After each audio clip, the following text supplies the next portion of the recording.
GRAP کے چوتھے مرحلے کو فوری طور پر نافذ کر دیا ہے۔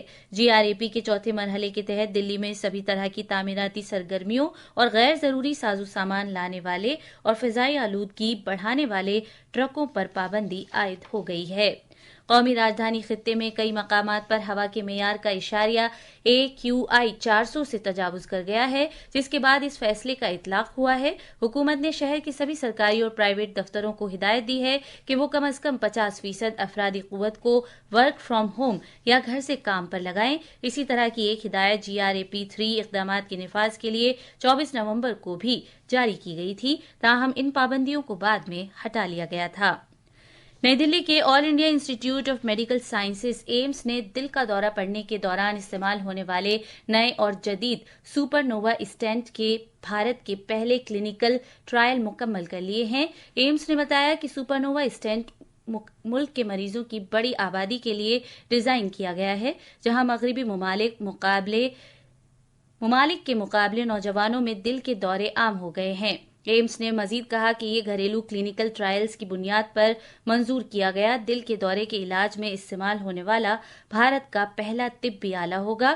ادارے کے مطابق سپر نووا اسٹینٹ کے ذریعے جنوب مشرقی ایشیا میں پہلے ہی 300 مریضوں کا علاج کیا جا چکا ہے۔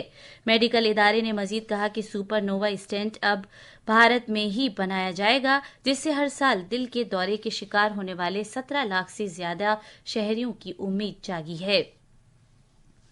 مرکزی وزیر داخلہ امت شاہ نے کل کہا ہے کہ نکسلزم سے کسی کو فائدہ نہیں ہوتا ہے اور صرف امن سے ہی ترقی کی راہ ہموار ہو سکتی ہے۔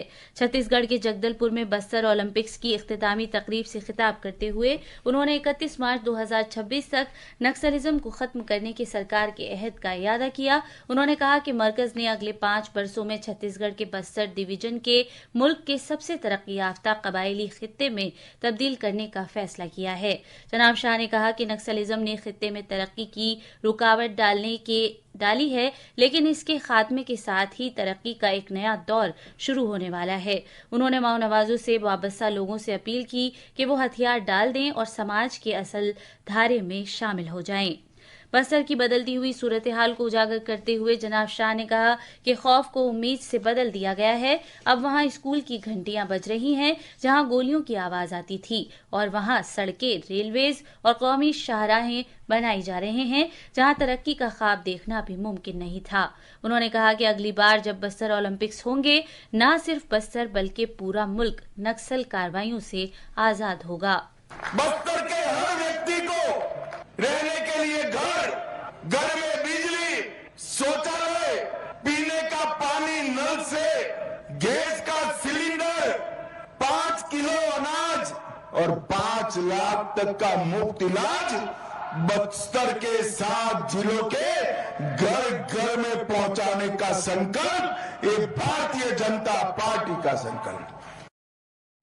یہ خبرنامہ آکاشوانی سے نشر کیا جا رہا ہے۔ ملک شام میں داعش IS کے بندوق بردار کے ساتھ گولی باری میں 2 امریکی فوجیوں اور 1 مترجم امریکی شہری کی موت ہو گئی ہے۔ امریکی سینٹرل کمانڈ نے یہ اطلاع دی ہے۔ حکام نے بتایا کہ حملے میں عملے کے 3 اراکین زخمی بھی ہوئے ہیں اور بندوق بردار کو ہلاک کر دیا گیا ہے۔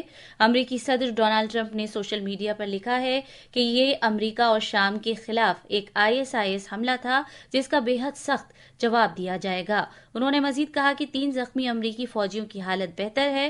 ملک شام میں بشار الاسد حکومت کے سقوط کے بعد یہ پہلی امریکی اموات ہیں۔ ملک شام کی حکومت نے حملے کی مذمت میں بیان جاری کیا ہے۔ شام کی سرکاری نیوز نے خبر دی ہے کہ اس حملے میں شام کے 2 فوجی ملازمین بھی زخمی ہوئے ہیں۔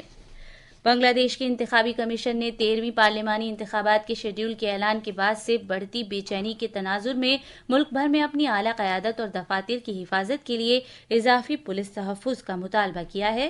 انسپکٹر جنرل آف پولیس اور ڈھاکہ میٹروپولیٹن پولیس کو لکھے خطوں میں انتخابی کمیشن نے چیف انتخابی کمشنر AMM نصیر الدین، انتخابی کمیشن کے سیکرٹری اور 4 انتخابی کمشنروں کی سیکیورٹی میں اضافے کی درخواست کی ہے۔ انتخابی کمیشن نے انتخابات کے دوران فرائض کی بلا رکاوٹ اور محفوظ انجام دہی کی ضرورت پر زور دیتے ہوئے یہ درخواست کی ہے۔ پیش ہے ایک رپورٹ۔ بڑھتے حفاظتی خدشات کے دوران بنگلہ دیش کے انتخابی کمیشن نے اپنے سینئر افسران کے لیے 24 گھنٹے پولیس حفاظت کی درخواست کی ہے. وہیں چیف انتخابی کمشنر کے لیے اضافی حفاظتی گاڑی کا بھی مطالبہ کیا ہے.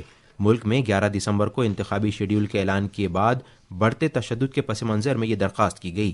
اس کے اگلے دن رکن پارلیمنٹ بننے کے آزاد خواہش مند اور انقلاب منچ کے ترجمان شریف عثمان ہادی کو گولی مار دی گئی اور لکشمی پور اور پیروز پور میں نامعلوم شرپسندوں کی جانب سے انتخابی دفاتر کو آگ لگا دی گئی.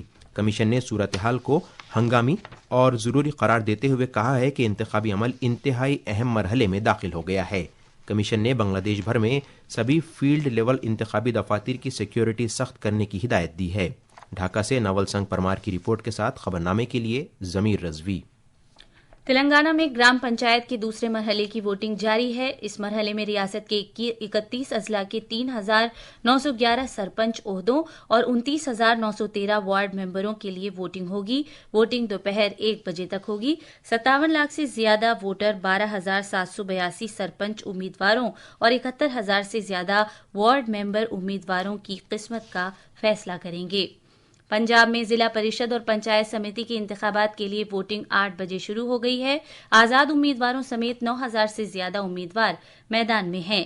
یہ ایک اہم دیہی بلدیاتی انتخابات ہیں جہاں حکمراں آپ کانگریس، شرومنی اکالی دل اور بی جے پی جیت درج کرنے کے لیے کوششیں کر رہی ہیں.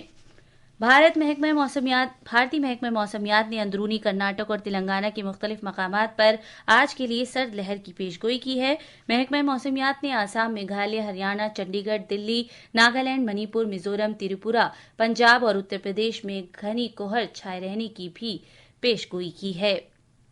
عالمی اسکواش چیمپئن شپ کے فائنل میں آج چنئی میں بھارت کا مقابلہ ہانگ کانگ سے ہوگا.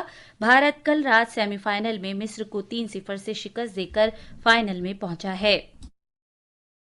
بھارت کے ولاون سینتھل کمار نے مصر کے ابراہیم الکبانی کو جبکہ اناہت سنگھ نے مصر کے نور ہیکل گراس کو شکست دی.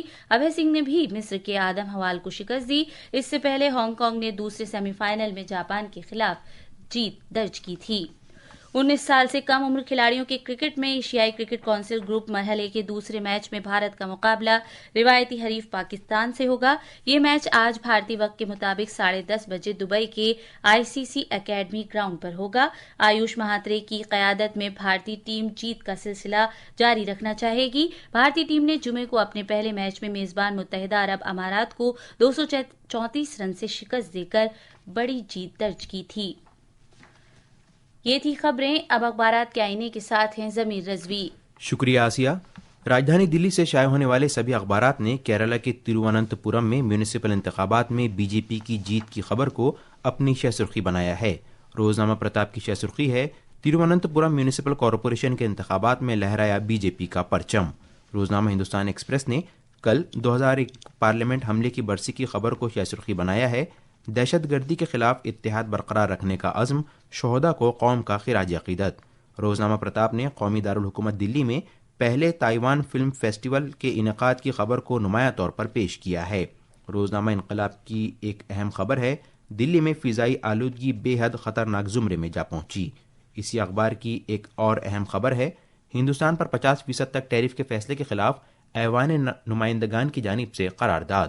روزنامہ انقلاب کی اہم خبر ہے امریکی صدر ڈونلڈ ٹرمپ کا G7 کی جگہ سپر کلب بنانے کا منصوبہ. آخر میں خاص خبریں ایک بار پھر. صدر جمہوریہ دروپدی مرمو آج نئی دلی میں قومی توانائی بچت ایوارڈ پیش کریں گی. وزیر اعظم نریندر مودی کل اردن کا دورہ کریں گے جو دونوں ملکوں کے درمیان سفارتی تعلقات کے 75 سال پورے ہونے کے موقع پر ہو رہا ہے. دلی سرکار نے تمام اسکولوں کو ہدایت دی ہے کہ وہ خطرناک فضائی آلودگی کے پیش نظر 9ویں جماعت اور 11ویں جماعت تک کے کلاسز ہائیبرڈ موڈ میں کریں. امریکی صدر ڈونلڈ ٹرمپ نے شام میں داعش کے بندوق برداروں کی طرف سے 2 امریکی سپاہیوں اور 1 شہری کی ہلاکت کے خلاف جوابی کارروائی کی وارننگ دی ہے. 19 سال سے کم عمر کھلاڑیوں کے ACC ایشیا کپ کرکٹ میں آج دبئی میں گروپ مرحلے کے دوسرے میچ میں بھارت کا مقابلہ روایتی حریف پاکستان سے ہوگا. اور چنئی میں عالمی اسکواش چیمپئن شپ کے فائنل میں بھارت ہانگ کانگ کے ساتھ کھیلے گا. اس کے ساتھ یہ خبرنامہ ختم ہوا.